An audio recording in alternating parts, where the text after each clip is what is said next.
workplace Dilshad हयात साहिबा हमारे साथ जेंडर एनालिस्ट हैं यूएन पॉपुलेशन फंड। हम तवक्को तो यही कर रहे थे या करते हैं कि सूरत हाल में कुछ बेहतरी आई हो। आप लोग तो डेटा भी एनालाइज करते हैं, स्टाट्स भी आपके पास होते हैं।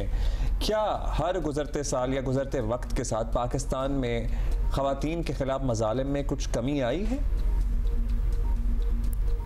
Assalamu alaikum ji. Thank you so much for having me here, and happy new year to all of you, Uma and Abdullah and all of you. Thank you so much for this very important question. Basically, if we look at Pakistan, the kind of data which we use is Government of Pakistan's data.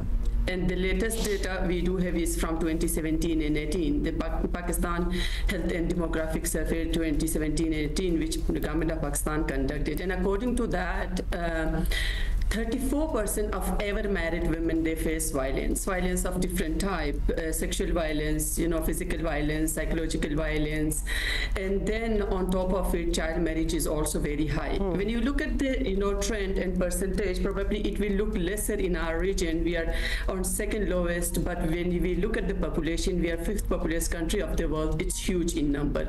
And as you already mentioned, 18% of girls, they are married off before the age of 18, and 3.6 before the age of 15. So it's huge number. It's actually in million. So it's impacting the violence as well as child marriage, impacting the overall well-being, life choices, health, education, everything, when it comes to women's and girls' life. Though over the time there has been kind of decrease and decline in child marriages, but with the increase of population, the number is probably not really decreasing. So it's like still very significant number of women and girls they are impacting. And now with this digital era, with the AI, with all those new different technology, it's even increasing more probably globally as well as in Pakistan, because it's taking very different shape. Violence is now taking very, very different shape. This technology has really provided an opportunity to bring services closer to them, to create awareness, to share, opportunity to share information, but at the same time, it has opened up, different avenues to do violence in a different shape. So like online violence. Online violence. Dilshad Sahib, you're sharing all this data with us, and which is startling data. Can we compare ourselves to any other country, maybe in in our own region as well, where we can learn something from how other countries, how other nations have tackled this issue? Because this is not an issue exclusive to Pakistan only, because we do know women have a very challenging time in the rest of the world as well.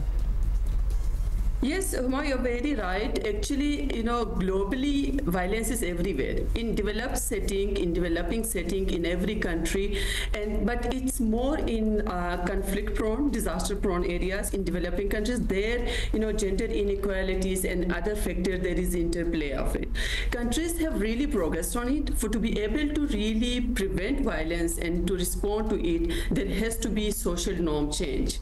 That's very long term, of course. It is. It's not possible to really mitigate all sort of risk of violence and child marriage within a year, within 10 years probably. So it is very long-standing and long-term process, but social norm change is very important. Changing of all those discriminatory practices, laws, norms, that's very important. However, state can very, actively respond to it by providing all the services, by making them available, by collecting data periodically on violence as well as child marriage, and also by making accountability very strong.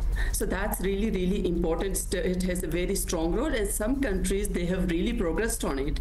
Even in our region, there are good laws in our country. Even we have very good laws. Implementation has been really a problem. Implementation has been a question. All right, Dilshad Sahiba, lastly, we would like to know that what is UNFPA up to when it comes to gender-based violence online? We were just mentioning the digital world. Yeah, so Abdullah, this is technology facilitated gender-based violence. This is the global terminology which is used for online violence. And for UNFPA, it's really a strategic priority for us. We are working on this area by creating evidence, because this is so much changing world, and we don't know enough on technology facilitated violence yet. We don't really know the contributing factors. We don't really know how it's taking shape, who is really doing it, because this has created an opportunity for anyone sitting anywhere in the world doing violence to other person. We totally do understand this challenge, because this could be happening to somebody sitting in one corner of the world and the perpetrator might be in the other corner. That is a huge challenge, and not just for Pakistan, it's for the world as well. I'm sorry, that is all the time we have for this discussion. This Hayat, thank you for being with us.